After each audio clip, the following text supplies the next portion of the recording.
Hello, everyone. Lisa Finkel from Finkel Pottery coming to you from Prince Edward Island, Canada with another kiln unload. So getting ready for an online sale on September 21st at 7 o'clock. And I'm going to post the details at the end of the video. So if you have any interest in checking that out, because I do ship for sure. But otherwise, hopefully you'll get some nice glazing tips while you watch this. So I'm going to start with this mug right here. And this is, the kiln was fired to cone 5.5, Camille Hoffman schedule, Pottery Supply House, 515 clay, which I buy from CL Pottery. So inside is just my studio white. Then the outside, first I do wasabi.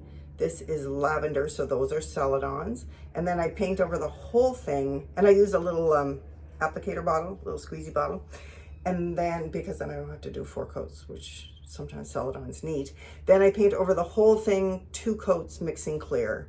And that, of course, we all know celadons don't move, so it's great. And then that firing schedule helps. I used to get a lot of pinholing with my celadons, but I don't anymore, which I'm very thankful for because it used to drive me crazy.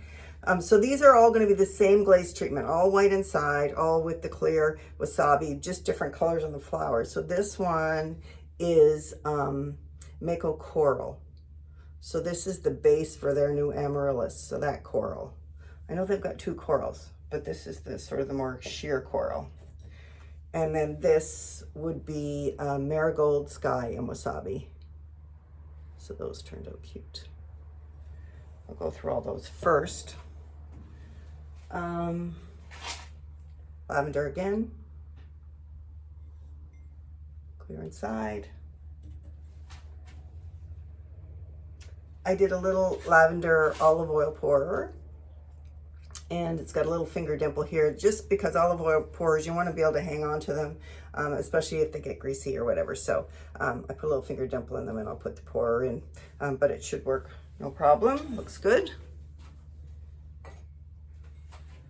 Sky and marigold again with wasabi. And then this is a milk jug vase.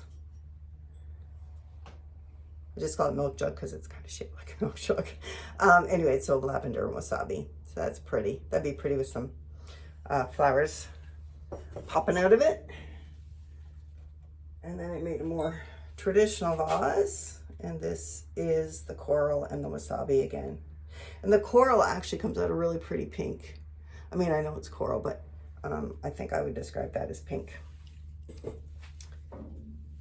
This I was disappointed in. I'm going to refire it.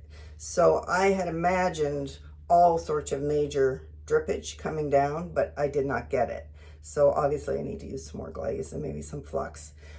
So I started with holly green on the top with probably 2 coats, and then 2 coats of textured kiwi. And I did start to get the drippage, but I really thought it would go a lot more crazy. It was at the top of the kiln, which would be the cooler part of the kiln for me. So maybe that's it.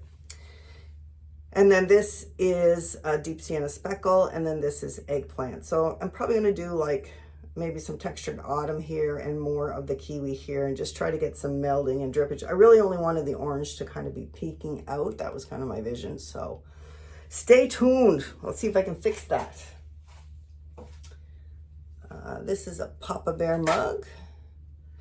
So white inside. This is just a studio, I'd say you could call it a cranberry or a burgundy. And I got it years ago from Pottery Supply House. So it's one of their dipping glazes. So I didn't make it. I just added water to it and then dip it. It's a nice stable glaze though. Works well really all the time. And then, so bottom was that. Top was Laguna Power Turquoise, and then a little band on top of the Laguna Power Turquoise of Coyote Gunmetal Green. I did a bunch of my Mystic Lake glaze, which I really love. I've been doing this glaze combo for a long time, but my heavens, every time I see it, I love it. So these are mostly my studio glazes. So inside is studio white, dipped to about here in my studio blue, then I dipped just slightly overlapping my Val's turquoise, and then I do a band over the blue and the turquoise, like kind of midway through, of olive float, and then I do a little band of flux on the top, and you get a lot of really beautiful variation. And I've done it on dark clay too, and it looks beautiful on dark clay. It just is a little more muted, so it is whatever look you're going for. So I've got a bunch of these. I'll just show them to you quickly. They're all the same glaze combo. You just get different variations in the kiln.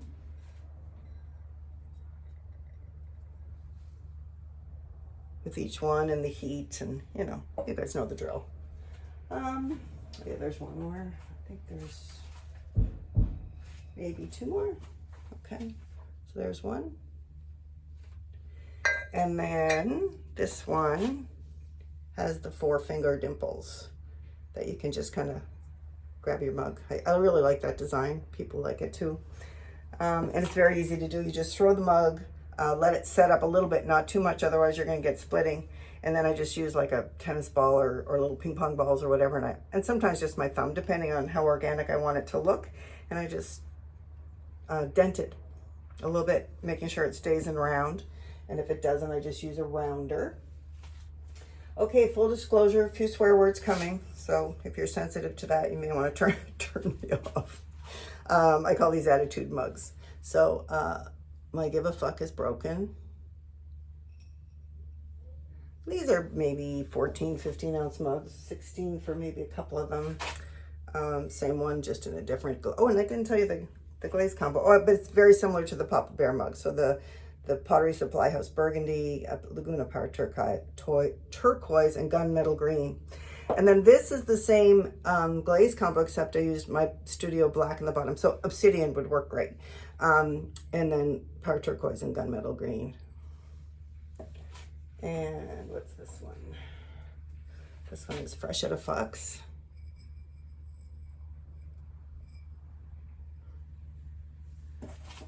And we have a saying on this island that I live on called very best. And often it's a kind of a regional saying up in the western end of our island. And it just means things are great. How are things going? Very best, very best. So I made a few very best mugs as well. A little more positive attitude than the other ones. Another very best. So these are the same glaze combos that I showed you, the first two. They're just a repetition of those. Oops. And this one says Holy Frig. Once again, same glaze combo. And Fresh Out of Fox. There's one more. Oh, another one. This one says Holy Freak. So pretty similar. I kind of was on a groove with that glaze combo, I guess, but I like this one. So this one is the applique, the medallion, is by Sandbar Transfers. And last time I did it on dark clay. This time I did it on white clay, and it got really nice and toasty around the edges. So I like that. I left it, I didn't glaze it, I left it raw. I carved a little bit at the bottom. And then it's the Studio Black, the Laguna Power Turquoise, and the Coyote Gunmetal Green, white inside, but that's a pretty mug. I like the deer. I like creatures. This one turned out cute. So this is I believe that's a Sandbar Transfer. And this would be my Studio Blue, and this would be blue hydrangea over that. And any dark blue celadon would work with that. You'd get the exact same effect, and that's really pretty. So if you like to paint on and you've got a dark blue celadon from another, or a dark blue glaze from another company, that would work perfectly. My bear mug. Love these bears. This is an artist in Alberta, and I cannot remember her name right now. So Sandbar Transfers makes the transfers, but there is a lady who actually does the artwork for her, and she's very, very talented. And so this is my Studio Black all over, and then a double dip of that burgundy. So you get this dark black cherry effect, which I really like.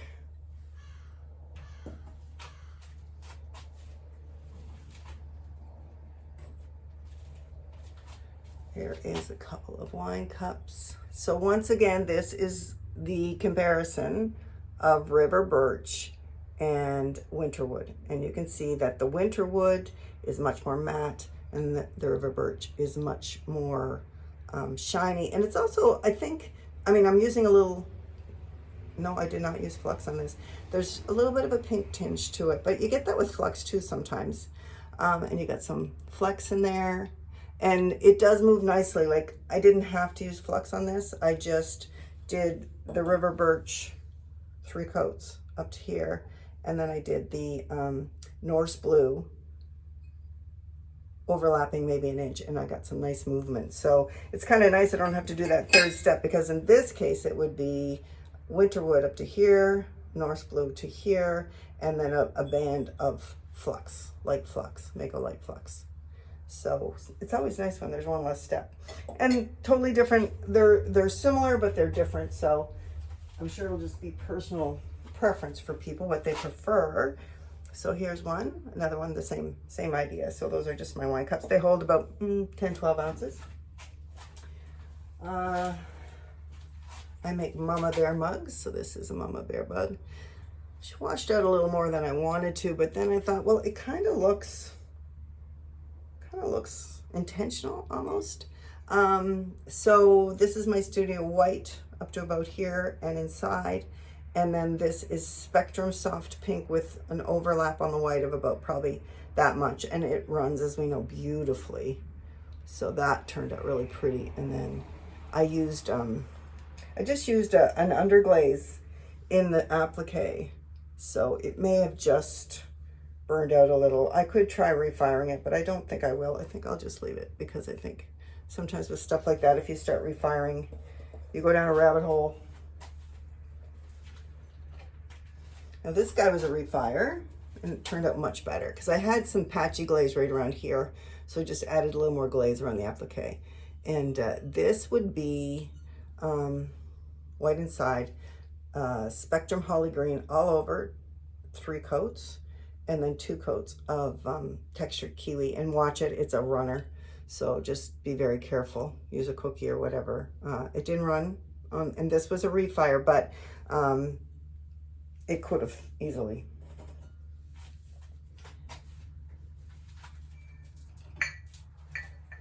And then these, for those of you that make glazes, this is Pikes Purple. So Pikes Purple is a great glaze. It's from John Britt's book, Exploring Mid-Range Glazes, I think that's what it's called.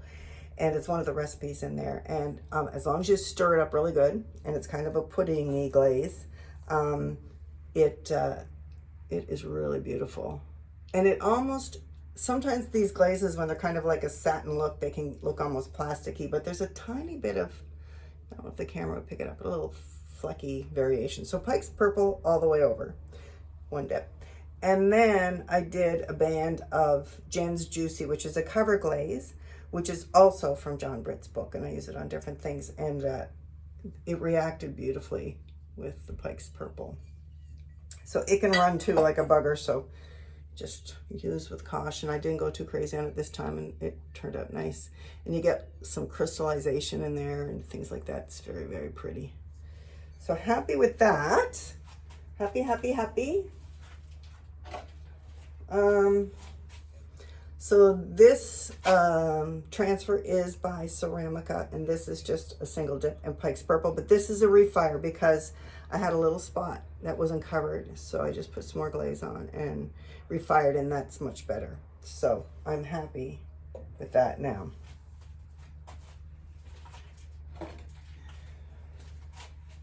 This is another Sandbar Transfer, Dragon's Blood, 100% pure. So it's my Studio Black. This I did not put glaze on, it's raw. I just put wax on it and then dipped it in my Studio Black.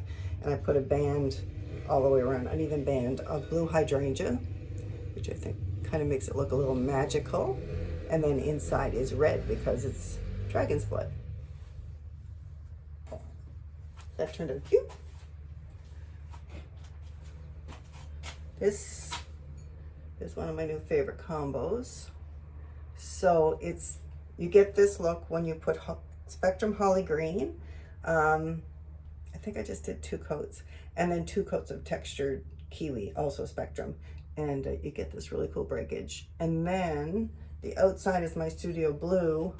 Then I put a little bit of the textured kiwi just around the rim, and it ran nicely. And it might not pick it up in the camera, but there's a tiny bit of green peeking through.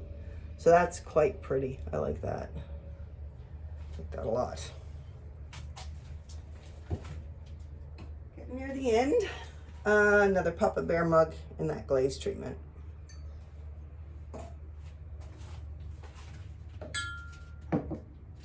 Couple of refires.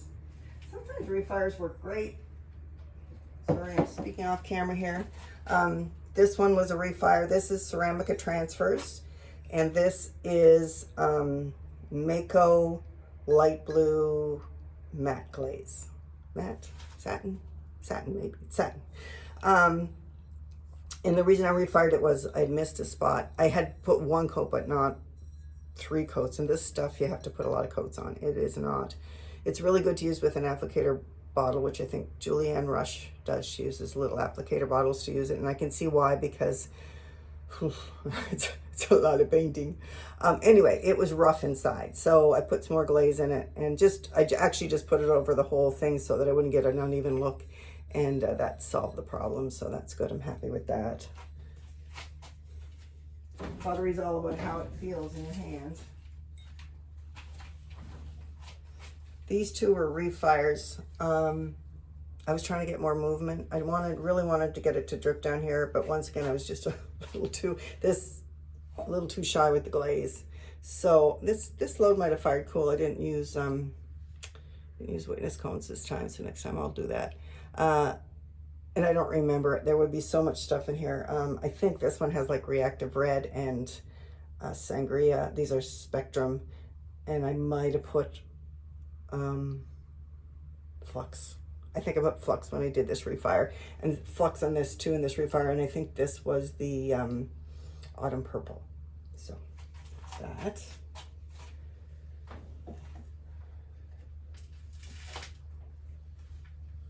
I don't know if I showed you this one or not. Another Mama Bear mug. So I had 1. This is the second one. Then my niece, Vaughn Smith, has been doing some tutorials on creating fishies in his videos, and I've made several. And my niece wanted to make one for her bathroom in her house, so she came over and we had a great time. So she wanted something really fun and funky and bright, and that turned out pretty cute. So I'm trying to remember what she used. She used, this is Raspberry Mist, the pink part.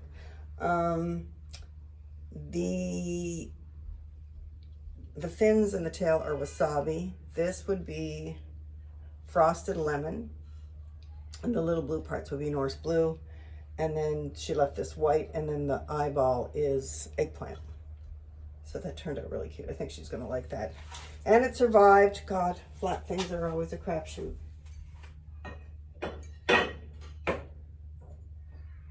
Okay, last thing. I made 6 of these, but I'll just show you 2. They're all the same. Ooh, just put knock something over there. So these are napkin ring holders for the season. And the bottom is just my Studio Black. Top is Sandbar Transfers, and then covered with Amaco Mixing Clear. And those turned out really cute. So I did 6 of those. So that's it. That's the end of the kiln. Wanted to show you what came out. Getting ready for the online sale, September 21st. If you like the videos, please like and subscribe. Feel free to reach out with any questions, or if you have suggestions for me, I love that. And take care, and I'll see you next time.